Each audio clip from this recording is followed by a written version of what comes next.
உங்கள் அனைவருக்கும் தேர்தலுக்கு பின்பு அவரவர்கள் உழைப்புக்கு தகுந்த பதவியில் உங்களை தேர்வு என்பதை மட்டும் இந்த வேலையை சொல்லிக்கொள்கிறேன். ஆகவே சிறந்த முறையை பணியாற்றுங்கள். உங்கள் எதிர்காலம் அற்புதமாக இருக்கின்றது. நாங்களும் உங்களுக்கு தேவையான உதவிகளை செய்து கொடுப்போம் என்று சொல்லி மீண்டும் நம்முடைய ஒரே நோக்கம் திமுகவை மீண்டும் அனுப்ப வேண்டும். மீண்டும் தமிழகத்தில் தேசிய ஜனநாயக கூட்டணியுடைய அரசு, அம்மாவினுடைய அரசு, அதன் எடப்பாடியார் தலைமையிலே அமைவதற்கு நாம் அனைவரும் உறுதியுடன் ஏற்போம் என்று சொல்லி வாய்ப்புக்கு நன்றி கூறி விடைபெறுகிறேன். நம்முடைய தேசிய ஜனநாயக கூட்டணியை சார்ந்த அனைத்து நிர்வாகிகளும் இங்கே அறிமுகப்படுத்தப்பட்டு இன்றையிலிருந்து நீங்கள் அனைவரும் ஒருவர் பார்த்து இணக்கமாக நமக்குள்ள ஒரு கூட்டணியை இங்கு வலுவான கூட்டணி அமைத்து இந்த தேர்தல் களத்தை நாம் சந்திக்கிறோம். அப்பொழுதுதான் அந்த வெற்றியை நாம் எளிதாக பெற முடியும். ஏனென்றால் பல்லடம் தொகுதியை பொறுத்தமட்டிலும் என்றைக்கு இருந்தாலும் பல்லடம் தொகுதி நம்முடைய தேசிய ஜனநாயக அதிமுகவுடைய ஒரு எஃகு கோட்டையான தொகுதி.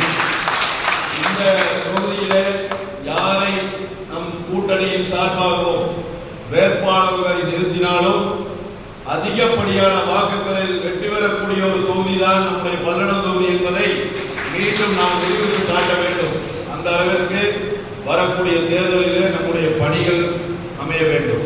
அதற்காகத்தான் இந்த கூட்டத்தை முதல்ல நாம் எல்லாரும் ஒருங்கிணைஞ்சு அந்த செயல்களில் இறங்க வேண்டும் என்பதற்காக இந்த கூட்டத்தை நாம் இங்கே கூட்டியிருக்கின்றோம்.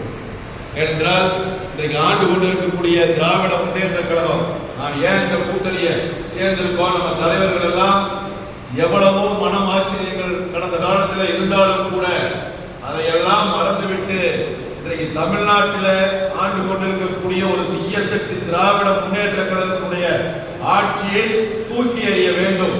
இந்த மக்கள் விரோத ஆட்சியை தூக்கி எறிந்து நம்முடைய தேசிய ஜனநாயக கூட்டணியினுடைய ஆட்சி அனைத்து இந்திய அண்ணா திராவிட முன்னேற்ற கழகத்தினுடைய தலைமையிலே எடப்பாடியார் அவர்கள் முதலமைச்சர் ஆவதற்காக நாம் ஒருங்கிணைந்து பாடுபட வேண்டும் என்பதற்காகத்தான் நாம் இந்த செயலிலே இறங்கி இருக்கின்றோம்.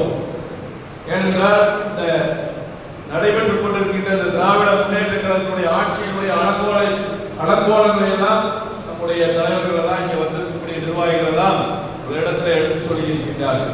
இந்த 5 ஆண்டு கால ஆட்சியில எந்த அளவிற்கு இந்த தமிழ்நாடு தள்ளப்பட்டிருக்கின்றது என்பதை எல்லாம் இன்றைக்கு தமிழ்நாட்டு மக்கள் நன்றாக உணர்ந்து வைத்திருக்கின்றார்கள். நீங்கள் எண்ணி பார்க்க வேண்டும். எத்தனையோ இன்றைக்கு பார்த்தீங்கன்னா எத்தனையோ பிரச்சனை. நாமளும் தொடர்ந்து இந்த 5 ஆண்டு காலமாக இந்த மக்கள் விரோத திராவிட முன்னேற்ற கழக ஆட்சியினுடைய அவலங்களை எல்லாம் மக்களிடத்தில் தொடர்ந்து ஆர்ப்பாட்டங்கள் போராட்டங்கள் மூலியமாக தொடர்ந்து எடுத்து சொல்லிட்டே இருக்கும். ஆனால் இந்த ஆட்சியில் தொடர்ந்து என்ன நடக்குது? சட்ட ஒழுங்கு சுத்தமாக சீர்கெட்ட மாநிலம் இந்தியாவிலேயே எந்த மாநிலம்னா அது தமிழ்நாடு. அதே போல பெண்களுக்கு பாதுகாப்பு இல்லாத ஒரு மாநிலம் எதுவென்றால் அதுவும் இந்த தமிழ்நாடு தான். நீங்க எண்ணி பாருங்க.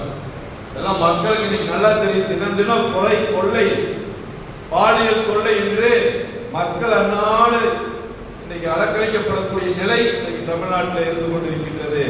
இப்படிப்பட்ட ஒரு ஆட்சி, அது மட்டுமல்ல, சட்ட ஒழுங்கு மட்டும் ஒரு பக்கம் சீரழிஞ்சு கிடக்குது.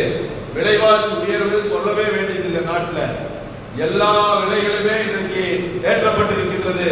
அதே போல வரிகள் பார்த்தீங்கன்னா சொத்து வரியிலிருந்து, குப்பை வரியிலிருந்து, குடிநீர் வரியிலிருந்து அனைத்து வரிகளும் இன்றைக்கு இந்த ஆட்சியில் ஏற்றப்பட்டிருக்கின்றது. அதே போல பார்த்தீங்கன்னா இன்னைக்கு மின்சார கட்டணம் கிட்டத்தட்ட 150% உயர்த்தப்பட்டது இந்த ஆட்சியில. இப்படிப்பட்ட ஒரு ஆட்சியை மக்கள் இன்றைக்கு தூக்கி எறிய தயாராகிவிட்டார்கள். அதை தூக்கி எறிவதற்கு மக்கள் தயாராக இருக்காங்க. அதை நம்ம கலெக்ட் பண்றதுக்கு நாம தயாராகும். நாம தயாராகி நம்முடைய வேலைப்பணிகளால் இந்த திமுகவுடைய ஆட்சியை அகற்றுவதற்குண்டான பணிகளை நாம் இன்றையிலிருந்து ஆரம்பிக்கணும். இன்னைக்கு நம்ம எல்லாருமே அறிமுகமாயிட்டோம். ஒவ்வொரு பகுதியிலும், ஒவ்வொரு ஒன்றியங்களிலும், ஒவ்வொரு பகுதிகளிலும், ஒவ்வொரு நகரங்களிலும் இருக்கக்கூடிய அனைத்து நிர்வாகிகளும் இன்றைக்கு ஒன்றாக சேர்ந்திருக்கிறோம். இன்னைக்கு எல்லாரும் ஒருவருக்கொருவர் அறிமுகப்படுத்திக் கொண்டோம். இன்றையிலிருந்து அந்தந்த ஒன்றிய பகுதியிலும் சரி, நகர பகுதியிலும் சரி, பகுதி கழகங்களிலும் சரி, நீங்கள் எல்லாம் ஒருங்கிணைந்து இன்றையிலிருந்து உங்களுடைய செயல்பாட்டை தொடங்க வேண்டும்.